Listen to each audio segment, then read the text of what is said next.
At kahit araw-araw po ako magsisiwalat ng impormasyon mula man sa files ni Yumaong Yusek Cabral o iba pang mga files tungkol sa DPWH na nakakalap ko, ito po ay nagagawa ko naman din po dahil araw-araw may mga nagbabanggit ng aking pangalan at kaya ko po ito sinasabi dahil ako po ay humahingi din ng puamanhin ng ating mga kasamahan dito sa Kongreso na naaapektuhan sa aking mga sinasabi. Hindi ko naman inaakusahan sino man ng korupsyon. Ako po ay nagsisiwalat lamang ng impormasyon na nakakalap ko. Sinabihan din po ako ng aking ina na wag nang makipag-away, pero nais ko lang pong linawin na hindi po ako kaaway ng administrasyon at sumasagot nga lang din po ako kapag binabanggit ang pangalan ko. Alam po ng media na ang aking ina ay in fact kasama ni PBBM nung siya po ay nag-inaugurate ng Antique Airport nitong Lunes. Kaya inulit-ulit po ng aking ina sa akin na huwag pong makipag-away at ang sagot ko naman po sa aking ina, dinidepensahan ko na lang po ang sarili ko kapag binabanggit ang pangalan ko. At maraming salamat po sa media at narito po kayo muli sa pangalawang beses sa isang linggo.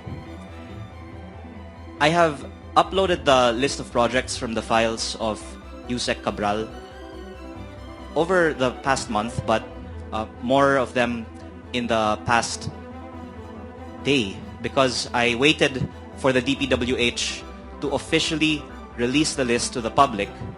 And after they said on Monday's Blue Ribbon Committee hearing that the computer is undergoing forensic examination, I said that I will upload the list on Facebook unofficially, and no one objected. So now the public can see how the DPWH budget was spent. Ang paglilinaw ko lang po ay dahil hindi po ito nanggagaling sa DPWH, hindi ko naman po sinasabi na ito po ay may probative value o opisyal o pwedeng gamitin sa korte. Kaya ko nga po din sinusuportahan ang mga panawagan na ang DPWH ang maglabas ng impormasyon nito para nga magamit siya sa mga formal na investigasyon.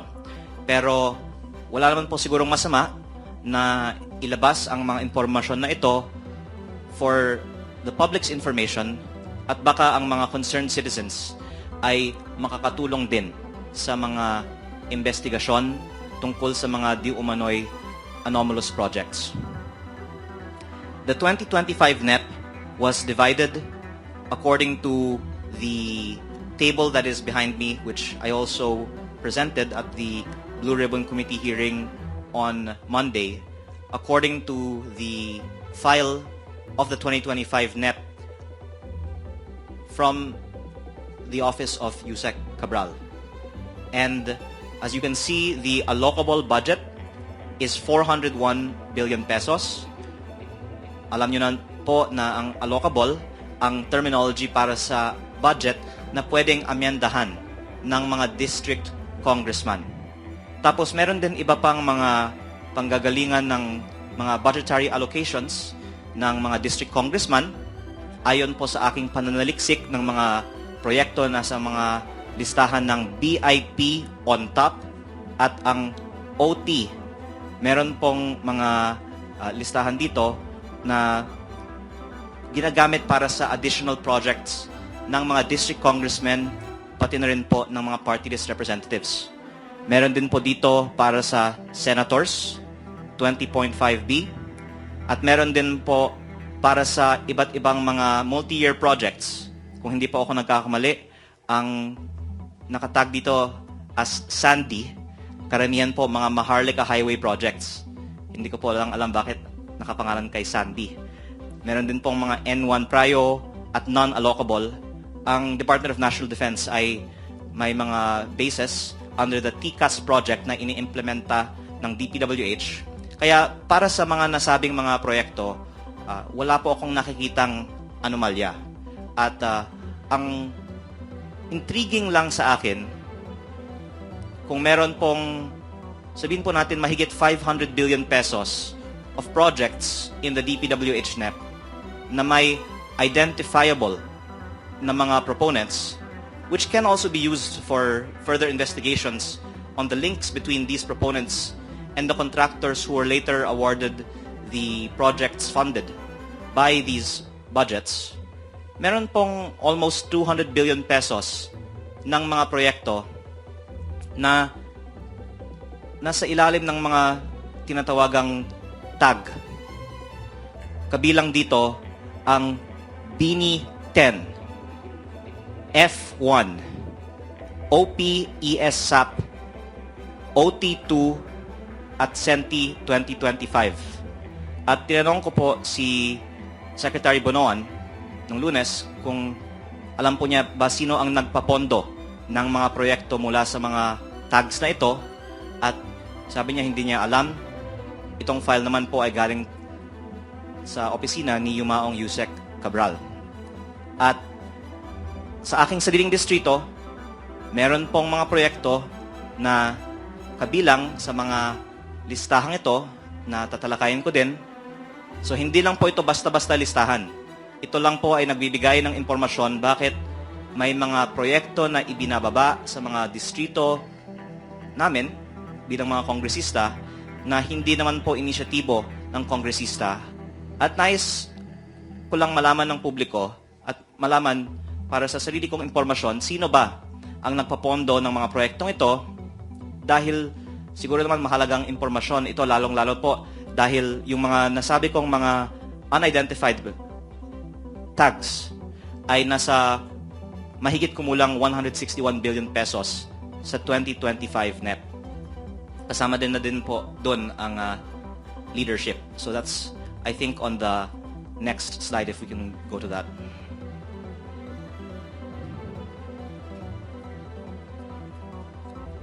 Nasa Facebook page ko po ang list ng mga projects na nagbubuo ng 161 billion pesos sa 2025 NEP ayon sa file ni Yumaong Yusek Cabral. At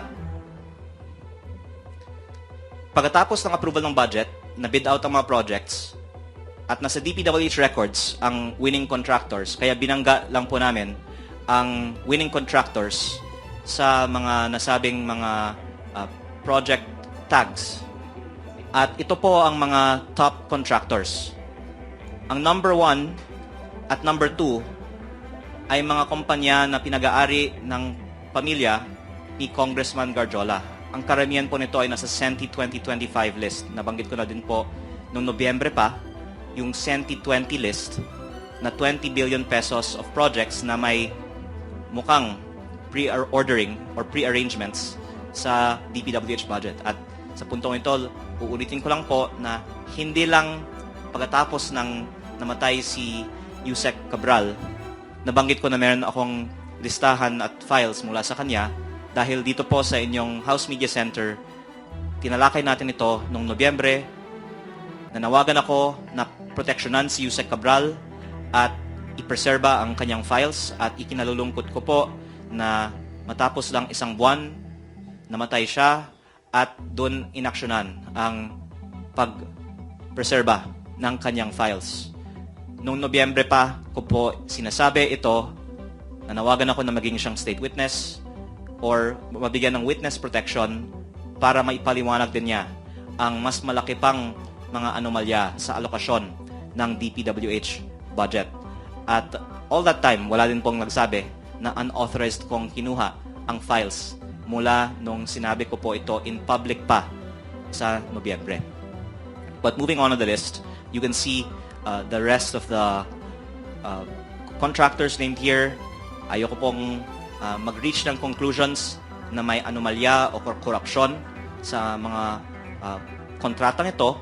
But I would like to point out that first, I credit PBBM for opening up the discussion on corruption in the DPWH and exposing his own list of the top 15 flood control contractors in early August 2025, where it was pointed out that there is a high concentration of projects awarded to the top contractors. 20% more or less went to the top 15. The top 15, based on our estimates, and these are imprecise, meron din po kasi mga hindi namin mahanap sa DPWH records na mga proyekto dito, pero sa mga nahanap namin, the top 15 contractors of this 161 billion pesos list of projects got 25% of these projects. At ang lumalabas, mas mataas ang concentration ng mga proyekto na na-award sa mga top contractors at mas malalaki ang mga average halaga ng mga kontrata ng mga proyekto sa mga nasabing listahan. If we could please go on to the next slide. Kahawig po nito ang mga top contractors ng mga DPWH projects funded by unprogrammed appropriations. Meron din pong files mula sa opisina ni Yusek Cabral na naglalaman ng mga saro ng mga proyekto na pinondohan ng unprogrammed appropriations, pero hindi ko pa ito tinatalakay dahil may iba naman din pong mga nag-distribute at public documents naman po ang mga listahan ng mga proyekto na pinondohan ng mga unprogrammed appropriations. Ang ibang mga journalists ay pwedeng gumawa din ng pananaliksik tungkol dito. Pero ang ginawa lang po ng aking team ay binangga ang mga proyektong ito sa DPWH records ng mga winning contractors at nakita po namin na ang top 15 contractors mula sa UA, more or less, ay nakakuha ng mahigit 30% ng pondo ng DPWH mula sa UA. So kung mataas ang concentration ng top contractors sa flood control, dahil over 20% daw ang top 15 doon, mas highly concentrated pa ang mga winning contractors ng mga proyekto na nanggagaling sa UA.